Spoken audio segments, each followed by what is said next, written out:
यह संसदीय डिक्टेशन 80 शब्द प्रति मिनट की गति से आनंद आशुलिपि मासिक पत्रिका के प्रतिलेखन संख्या 24 से है। यदि यह आपको अच्छा लगे तो लाइक, शेयर और सब्सक्राइब अवश्य करें। रेडी।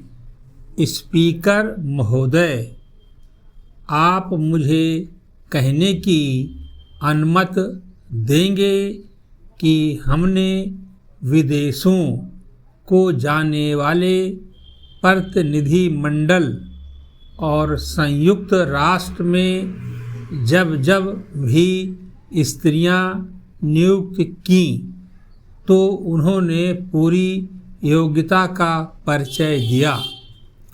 मैं ऐसे बहुत से उदाहरण दे सकता हूँ जिसमें पुरुषों ने योग्यता का परिचय नहीं दिया। मैं अपने बहुत काफ़ी अनुभव से इस सदन को बता सकता हूँ कि जो महिलाएं हमारे प्रतिनिधि मंडलों या दूसरे काम से विदेशों में गईं, उनमें प्रत्येक ने भारत की साख को बढ़ाया और जहाँ जहाँ भी वे गईं उन्होंने बहुत अच्छा प्रभाव छोड़ा है। मेरा प्रिय मित्र श्री त्यागी ने उस रस्म पर आपत्ति की है जो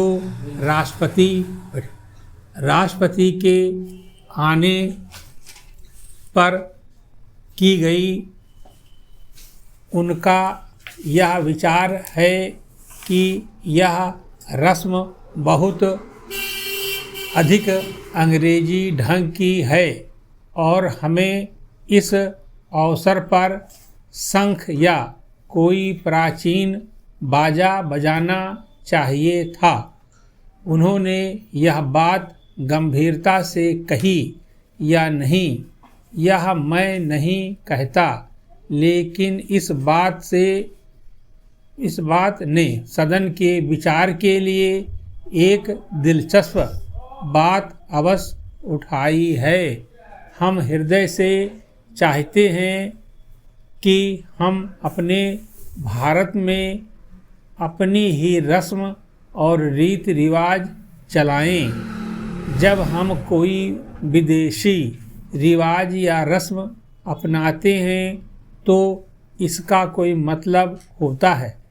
अपने संविधान और न्याय व्यवस्था दोनों में हमने बहुत करके विदेशों के ही रिवाज का अनुकरण किया है और ख़ासकर ब्रिटिश संसद का क्या माननीय सदस्य जिन्होंने यह शिकायत की है, यह चाहेंगे कि हम अपनी सेनाएं महाभारत के ज़माने के ढंग की रखें और 500 साल पुराने हथियार उपयोग करें।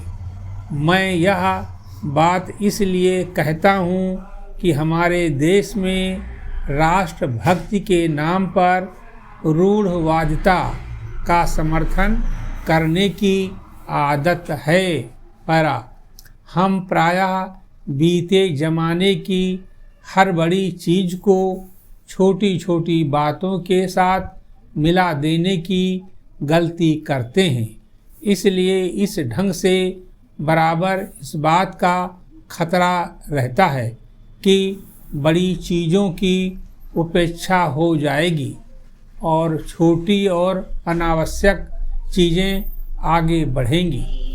इसलिए हमें इस तरह के मामलों पर सावधानी बरतनी चाहिए।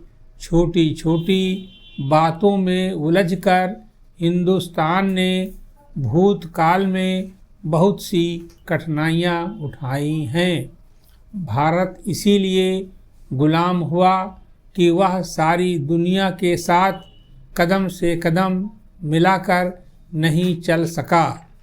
और अगर हम उस बात को आज फिर भुला देते हैं तो हम फिर से पिछड़ सकते हैं। समाप्त।